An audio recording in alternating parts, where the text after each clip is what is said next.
O Senhor esteja convosco. Ele está no meio de nós. Proclamação do Evangelho de Jesus Cristo segundo São Lucas. Glória a vós, Senhor. Naquele tempo, um mestre da lei se levantou e, querendo pôr Jesus em dificuldade, perguntou: Mestre, que devo fazer para receber em herança a vida eterna? Jesus lhe respondeu: O que está escrito? Como lês? Ele então respondeu: Amarás o Senhor teu Deus de todo o teu coração, e com toda a tua alma, com toda a tua força e com toda a tua inteligência, e ao teu próximo como a ti mesmo. Jesus lhe disse: Tu respondeste corretamente, faze isto e viverás. Eles, porém, querendo justificar-se, disse a Jesus: E quem é meu próximo? Jesus respondeu: Certo homem descia de Jerusalém para Jericó e caiu na mão de assaltantes. Estes arrancaram-lhe tudo, espancaram-no e foram-se embora, deixando-o quase morto. Por acaso um sacerdote que estava descendo por aquele caminho, quando viu o homem, seguiu adiante pelo outro lado. O mesmo aconteceu com um levita. Chegou ao lugar, viu o homem e seguiu adiante por outro lado. Mas um samaritano que estava viajando chegou perto dele, sentiu compaixão. Aproximou-se dele e fez curativos, derramando óleo e vinho nas feridas. Depois colocou o homem em seu próprio animal e levou-o a uma pensão onde cuidou dele. No dia seguinte, pegou 2 moedas de prata e entregou-as ao dono da pensão, recomendando: Toma conta dele. Quando eu voltar, vou pagar o que tiver gasto a mais. E Jesus perguntou: Na tua opinião, qual dos 3 foi o próximo do homem que caiu nas mãos dos assaltantes? Ele respondeu: Aquele que usou de misericórdia para com ele. Então Jesus lhe disse: Vai e faze tu a mesma coisa. Palavra da salvação. Glória a vós, Senhor.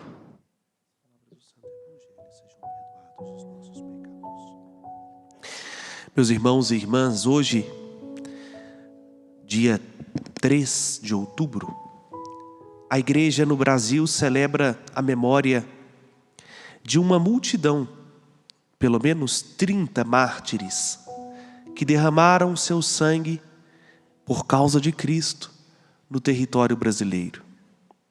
São eles os padres André de Soveral, Ambrósio Ferro e mais 27 fiéis, cujos nomes nós o conhecemos, que aqui no Rio Grande do Norte, no início do século XVII, 1600 e pouquinho, bem no comecinho do século XVII, foram martirizados por causa de sua fé cristã católica.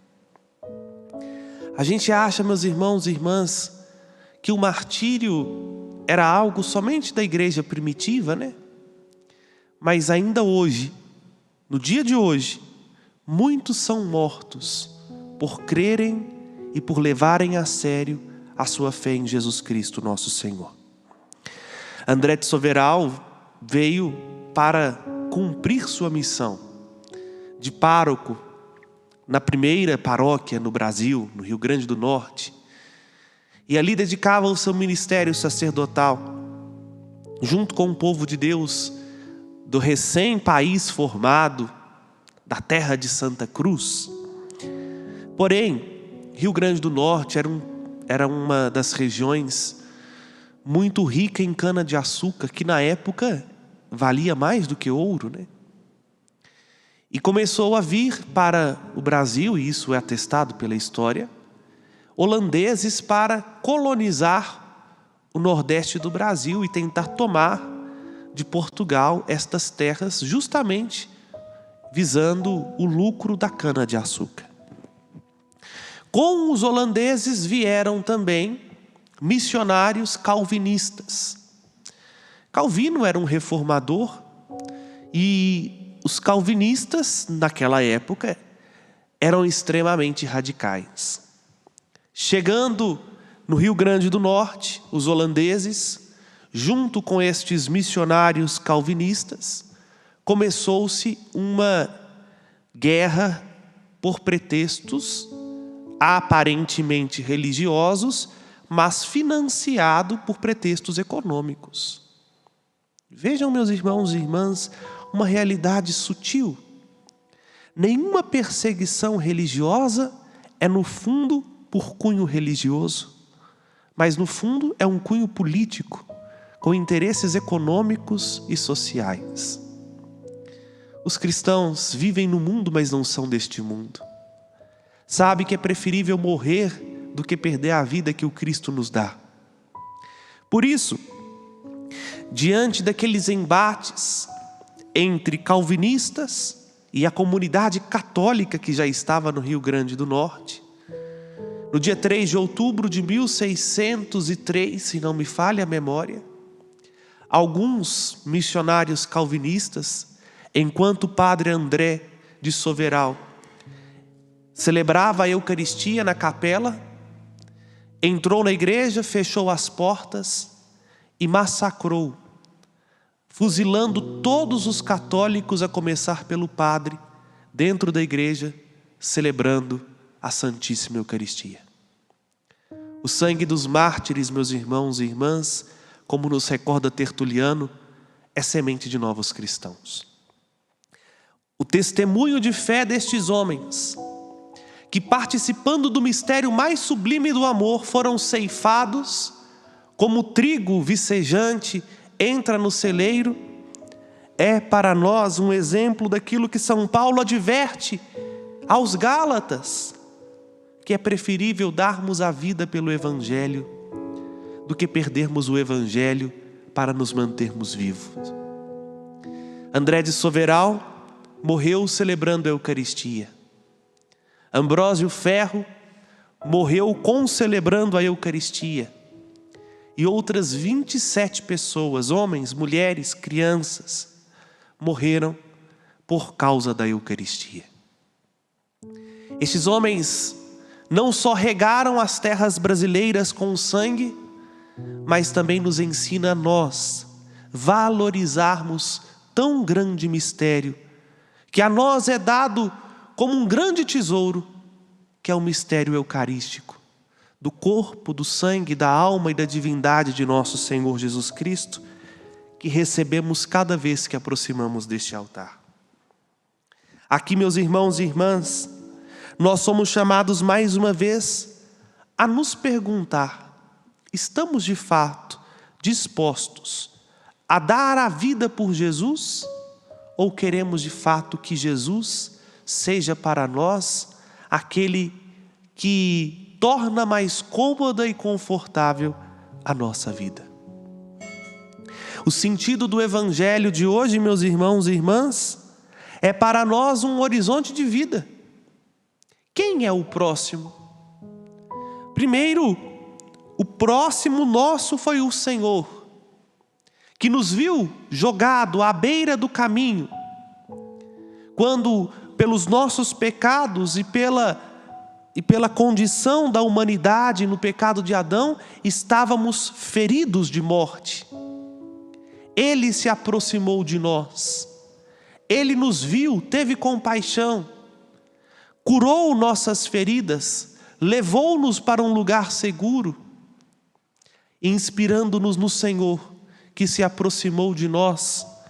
O nosso testemunho do Evangelho não pode ser outro.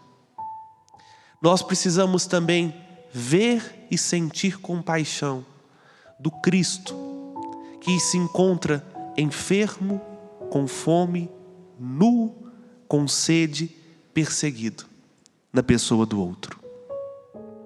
A proximidade, meus irmãos e irmãs, não é um laço consanguíneo e nem é também um vínculo formal de fé. Fico eu pensando, que evangelho os missionários calvinistas estavam pregando? Ou que evangelho eles anunciaram com o seu testemunho? Um evangelho de morte? E infelizmente hoje muitos cristãos apregoam um cristianismo de morte, de intolerância. Quando, por exemplo, vemos cristãos que são indiferentes à dor do outro, da sua pobreza, nas suas misérias e dificuldades. Quando vemos cristãos que tratam o aborto como algo normal. Quando vemos cristãos que são indiferentes, por exemplo, ao cuidado com a casa comum e julgam isso a partir do viés econômico. Quando vemos cristãos propagando, por causa de ideologias político-partidárias, pensamentos, doutrinas que contrariam o núcleo do evangelho, em vista de interesse, de algo que vão ganhar ou de um benefício que poderão receber. Olhamos para o exemplo destes homens e destas mulheres que tudo perderam por causa de Cristo. E entendemos, de fato, que o mandamento que Jesus nos apresenta não é ultrapassado ou ficou esquecido. O fariseu que se aproxima de Jesus, o mestre da lei que se aproxima de Jesus, tem um objetivo: colocá-lo à prova. Ver se Jesus pode ser acusado de heresia, de condenação ou de qualquer outro tipo de crime. No entanto, meu irmão e minha irmã, a resposta que Jesus dá é uma resposta extremamente atual. Ele pergunta para o mestre da lei: como lês? Vejam, Jesus sabe muito bem qual é a resposta. A resposta do maior mandamento é óbvia: amar a Deus sobre todas as coisas. Mas por que Jesus pergunta para o fariseu: como você lê? Para ver se ele tinha entendido que de fato era o primeiro mandamento, porque Jesus conhece o nosso coração. E sabia que ele se aproximou de Jesus não para obter um ensinamento, mas para experimentá-lo, para julgá-lo. Às vezes, meus irmãos e irmãs, nós precisamos nos perguntar: como eu leio a palavra de Deus? Como esta palavra toca o meu coração? Eu uso a palavra de Deus como um pretexto para continuar egoísta? Ou eu estou disposto a abrir mão de mim para converter-me a esta palavra? O mandamento: amarás o Senhor teu Deus de todo o teu coração, com toda a tua alma, com toda a tua força, com toda a tua inteligência, é o maior de todos os mandamentos. E o amor a Deus se traduz, se manifesta no amor ao próximo, no amor verdadeiramente ao próximo. Não há maior amor, nos recorda Jesus, a alguém do que aquele que dá a sua própria vida. Ninguém ama mais do que aquele que está disposto a dar a própria vida. Por isso, meus irmãos e irmãs, André de Soveral e Ambrósio Ferro brilham como testemunhos perfeitos de amor. Ainda que tivessem muitos pecados, a disposição de não negarem o amor a Deus e darem a sua própria vida por amor a Deus, que se traduz no amor ao próprio, no amor ao próximo, sobrepõe qualquer tipo de amor próprio. Porque ao aceitarem serem mártires, vejam, o martírio nunca é uma imposição. O martírio, no fundo, é uma escolha. Porque antes de morrer por causa de Cristo, há a possibilidade de deixar o Evangelho. Ali André de Soveral poderia, diante dos seus torturadores, ter encerrado a missa negado a fé e falado: não, agora de fato o que manda são vocês. Eu renuncio à minha fé. Eu abro mão de Jesus para continuar vivo. Mas não foi o que ele fez e não foi o que ele escolheu. Não foram o que os fiéis da sua igreja escolheram diante do momento em que lhes foi dada a possibilidade de sair da igreja e continuar vivo, ou continuar dentro da igreja e morrerem. Eis a nossa pergunta, meus irmãos e irmãs. Estamos dispostos também a morrer por causa de Cristo?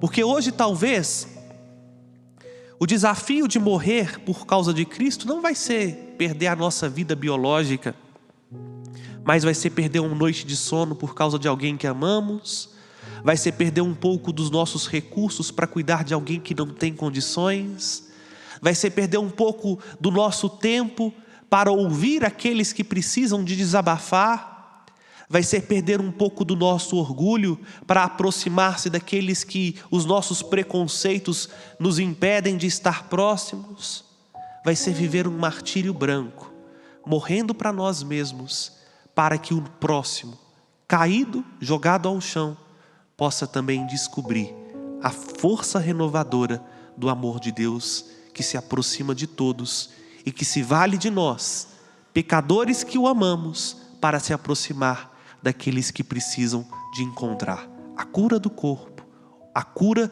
de sua dignidade ou a cura do seu coração. Louvado seja nosso Senhor Jesus Cristo. Para sempre seja louvado.